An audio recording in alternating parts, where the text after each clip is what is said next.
Today I am going to recite a poetry of great Rabindranath Tagore in Bengali because of the great occasion of Rabindra Jayanti. মাঝি রবীন্দ্রনাথ ঠাকুরের লেখা।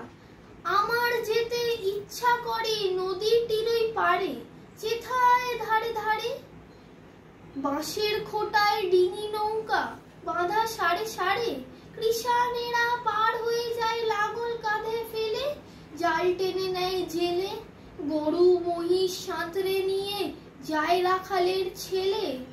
সন্ধে হলে যেখান থেকে সবাই ফেরে ঘরে, শুধু রাত দুপুরে শিয়ালগুলো ডেকে ওঠে ঝাউডাঙাটার পারে।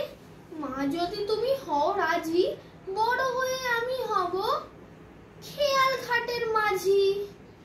ধন্যবাদ।